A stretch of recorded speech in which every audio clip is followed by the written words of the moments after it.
The Directive, your own training institute.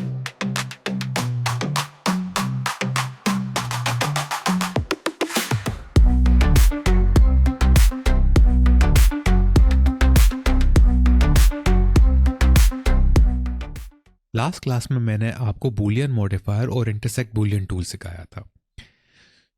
जो Boolean modifier होता है वो नॉन डिस्ट्रक्टिवली काम करता है, वो नॉन डिस्ट्रक्टिव मेथड होता है। तो अगर मैं यहाँ पर इसी बॉक्स के ऊपर बूलियन मॉडिफायर लगाता हूँ जो कि नॉन डिस्ट्रक्टिव मेथड है, फर्ज करें मैंने इसको डुप्लीकेट किया इस क्यूब को और ये वाला क्यूब यहाँ लगा दिया। अब ये मेरा हो गया मेन ऑब्जेक्ट और ये मेरा हो गया ऑपरेंट। तो मैं मेन ऑब्जेक्ट को लूँगा, ऐड मॉडिफायर पे जाऊँगा और फिर यहाँ पर मैं जनरेट पे जाके बूलियन लगा दूंगा। डिफरेंस मुझे चूज करना है तो मैं डिफरेंस ही रखूँगा। ऑपरेंट टाइप ऑब्जेक्ट, ऑब्जेक्ट कौन सा होगा जी, ये हो जाएगा सही। अब ये जो है ये नॉन डिस्ट्रक्टिव है। तो अगर मैं अपने ऑपरेंट को लेता हूँ और जब तक मैं इस मेन ऑब्जेक्ट पे ये बूलियन मॉडिफायर अप्लाई नहीं कर देता उस वक्त तक मैं अपने इस ऑपरेंट को चेंज कर सकता हूँ। यानी कि मैं इसको सेलेक्ट करके इसके एडिट मोड पे भी जा सकता हूँ। यहाँ जाने के लिए मैं इसके इस वर्टेक्स को सेलेक्ट कर सकता हूँ। दूसरे वर्टेक्स को सेलेक्ट करने के लिए जब यहाँ आऊँगा वो नज़र ही नहीं आ रहा तो मजबूरन मुझे एक्सरे मोड ऑन करना पड़ेगा, फिर शिफ्ट दबा के इसको यहाँ सेलेक्ट करना होगा, फिर ये हटा के इसको पीछे की तरफ मैं मूव कर सकता हूँ।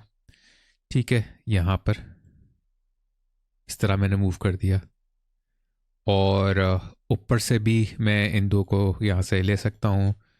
इसको नीचे की तरफ थोड़ा आगे की तरफ कर दिया और फिर एडिट मोड से बाहर निकल के टैप दबा के ऑब्जेक्ट मोड में आ सकता हूँ।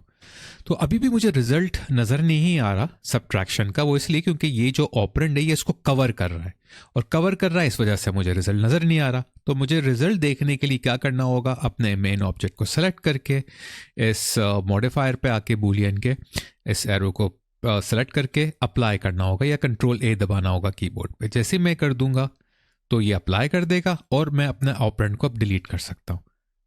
तो ये एक इसने इसका सब्ट्रैक्शन किया बड़ा अच्छा, मगर इशू ये आ रहा था मुझे, मैं रिजल्ट नहीं देख पा रहा था, मैं मजीद इस पर काम नहीं कर पा रहा था अपनी मर्जी से। वो इस वजह से क्योंकि वो उसको कवर कर रहा था।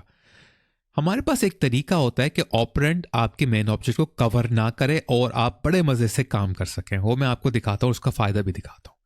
तो पहले तो मैं अंडू कर दूंगा, ठीक है, और अंडू 2-3 दफ़ा कर दूंगा, ठीक है, अब सही है। तो अब आप देख सकते हैं वापस ये बूलियन इस पर लग गया है। तो ये अपनी सही हालत में वापस आ गया है जो नॉन डिस्ट्रक्टिव हालत थी। मैं अपने ऑपरेंड को लूँगा, ऑपरेंड जो कि कवर कर रहा है इसको, उसको अब हमें जो है सबक सिखाना पड़ेगा वरना ये कवर करता रहेगा। अब उसको सबक कैसे सिखाएंगे, इसको सेलेक्ट करेंगे ऑपरेंड को और बोलेंगे भाई इस तुम्हारे ऑब्जेक्ट की प्रॉपर्टीज़ का है। हम तो इसके ऑब्जेक्ट की प्रॉपर्टीज़ ये रही प्रॉपर्टी विंडो में, इसको सेलेक्ट किया। अब इसकी जो विजिबिलिटी है ना वो हमारे लिए मसला पैदा कर रही है क्योंकि ये विजिबल इस तरह का हो रहा है कि मैं रिजल्ट नहीं देख पा रहा, ये पूरे चीज़ को कवर कर रहा है। तो इसका एक तरीका ये है कि अगर आप यहाँ नीचे आते हैं आपको नज़र आएगा विजिबिलिटी के, ये विजिबिलिटी के नीचे व्यू पोर्ट डिस्प्ले। तो इसकी जो व्यू पोर्ट डिस्प्ले है ये डिस्प्ले एज टेक्सचर्ड हुआ हुआ है। अगर मैं डिस्प्ले एज टेक्सचर्ड को चेंज करके वायर कर देता हूं तो मुझे रिजल्ट भी नजर आ रहा होगा और इसका एक वायर फ्रेम भी नजर आ रहा होगा। अगर मैं इस ऑपरेंड को मूव करता हूं तो आप देख सकते हैं किस तरह मैं अपनी चेंजेस, अपने रिजल्ट को आराम से देख सकता हूं और इस ऑपरेंड के ऊपर चेंजेस भी अप्लाई कर सकता हूं। फर्स्ट करें मैंने टैप प्रेस किया, ठीक है, मैंने यहाँ से फेस लिया, मैंने इस फेस को सेलेक्ट किया इसके और यहाँ मूव किया तो आप रिजल्ट देख सकते हैं किस तरह आ रहा है। और अगर फर्स्ट करें मैंने यहाँ से आके इसके वर्टिसेस को लिया, इस वाले वर्टिसेस को लिया, इस वाले वर्टिसेस को लिया, यहाँ पर आया, आप देख सकते हैं किस तरह की मेरे पास ऑब्जेक्ट बनता जा रहा है। एच को मैं एच को लेके कंट्रोल आर भी प्रेस कर सकता हूँ जिससे मुझे मिल जाएगा लूप कट। तो मैंने यहाँ लूप कट भी लगा सकता हूँ आराम से, ठीक है, लूप कट भी लगा दिया। फिर मज़ीद एज के ऑप्शन को लेके यहाँ से सेलेक्ट करके इस एज को सेलेक्ट कर लूँगा, फिर मैं इसको यहाँ पर कहीं पर भी मूव करूँगा तो आप देख सकते हैं किस तरह अच्छा रिजल्ट मिल रहा है। अगर फर्स्ट करें मैं इसके ऊपर बेवल लगाता हूँ इस एज पे कंट्रोल बी प्रेस करके, ठीक है, और साथ साथ इसका ये बढ़ाता हूँ, तो आप ये भी देख सकते हैं कि किस तरह का मुझे एक अच्छा रिजल्ट यहाँ पर आ रहा है। मुझे पता चलता रह रहा है कि क्या चीज़ मुझे मिलेगी, ठीक है। कंट्रोल आर में दोबारा प्रेस कर सकता हूँ, यहाँ पर भी मैं इसको दोबारा लगा सकता हूँ राइट क्लिक करके मिडल में। कंट्रोल बी करता हूँ इसको डुप्लीकेट बनाने में, इस बेवल का, इसके सेगमेंट्स कम कर देता हूँ ताकि इस तरह का बन जाए। फिर मैं इसी बेवल का जो मैंने ये बनाया है यहाँ पर, इसको मैंने जो एज लूप को बेवल किया था, जो जिसने इसको 2 एजेस में डिवाइड कर दिया, तो यानी कि डबल कर दिया इसको, एक एज को 2 एज में। अब मैं इसको इंसर्ट भी कर सकता हूँ इंसर्ट दबा के। इंसर्ट करने के बाद मैं इसको मज़ीद इंसर्ट कर सकता हूँ इंसर्ट दबा के, फिर से आई दबा के, ठीक है। और फिर मैं इसको स्केल कर सकता हूँ इंसर्ट को एस दबा के, और ये इंसर्ट हो रहा है। तो इंसर्ट होने के बाद अगर आप देखें तो ये रिज़ल्ट और कितना अच्छा यहाँ पर इसको मिल रहा है।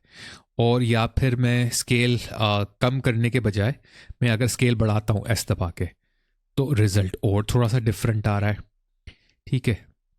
अब मैं इसी के ऊपर अगर कंट्रोल बी, इसकी जो फेसेस सेलेक्टेड हैं इसके मेरे ऑपरेंट के, इसको मैं अगर बेवल करता हूँ कंट्रोल बी दबा के, ठीक है, और इसके मज़ीद वो भी बढ़ाता हूँ सेगमेंट, तो मुझे इस तरह का रिजल्ट, मुझे सारे रिजल्ट नज़र आ रहा है यहाँ पर, आप देख सकते हैं।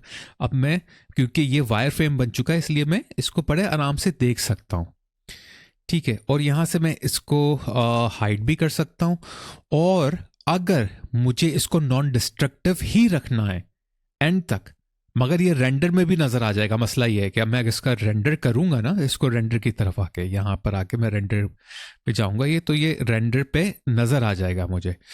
तो मुझे क्या करना होगा, अगर फर्स्ट करें मैं यहाँ पर वही चीज़, अगर मैं यहाँ पर रेंडर पे आता हूँ, रेंडर इमेज करता हूँ, वैसे मेरे पास कैमरा लगा हुआ नहीं है तो ये रेंडर शायद ना हो, क्योंकि बगैर कैमरे के शायद रेंडर नहीं होता, तो ये लिखा हुआ भी यार नो कैमरा, मगर बहरहाल, तो अगर मैं इसको रेंडर करूँगा तो ये चीज़ रेंडर में नज़र आएगी, ये जो मेरा ऑपरेंड है। अगर मुझे इसको हाइड करना है यहाँ से भी और रेंडर से भी, तो मैं सिंपल ये वाला बटन दबा दूंगा, डिसेबल इन रेंडर, तो ये रेंडर में नज़र नहीं आएगा, सिर्फ यहाँ नज़र आ रहा होगा। और आप इसको हमेशा के लिए नॉन डिस्ट्रक्टिव भी रख सकते हैं, मगर मुझे इसको जो है अप्लाई करना है इन द एंड, तो मैं टैब दबा के वापस निकलूँगा यहाँ से, ठीक है, और अपने मेन ऑब्जेक्ट को लूँगा जहाँ मैंने मॉडिफायर लगाया था बूलियन का, उस पे जाऊंगा, बूलियन के मॉडिफायर पे जाके इस एरो पे जाऊंगा और यहाँ अप्लाई कर दूंगा।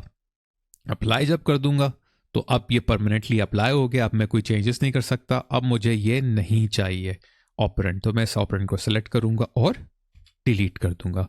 जब ये डिलीट हो जाएगा तो आप देख सकते हैं कितना अच्छा मेरे पास ये रिजल्ट आ गया है। मैं इसको राइट क्लिक करके ऑटो स्मूथ कर दूंगा, तो आपको इस तरह का ये बहुत ही प्यारा सुंदर ऑब्जेक्ट आगे से मिल जाएगा। खैर ये तो मैं मजाक कर रहा था, आपको हंसी आई होगी, नहीं आई तो माफ़ कर दें। तो आपको ये यानी कि मिल गया होगा ये ऑब्जेक्ट, तो ये इतना प्यारा नहीं है, वैसे मजाक की हद तक सही था। तो एक बस आपको एग्जांपल दी थी कि भाई किस तरह इसको आप नॉन डिस्ट्रक्टिवली बगैर कवर किए वायर फ्रेम लगा के उसके ऊपर आप आराम से काम कर सकते हैं। अब नेक्स्ट जो हमारी क्लास होगी, मैं आपको उसमें बूल टूल के बारे में सिखाऊंगा। बूल टूल भी बूलियन ही है एक तरह से, मगर वो थोड़ा फास्ट मेथड है। उसके लिए कीबोर्ड पे, जिस कीबोर्ड पे नम पैड नहीं होता ना, थोड़ा सा काम करना मुश्किल हो जाता है, तो नम पैड वाला कीबोर्ड चाहिए होता है उसके लिए।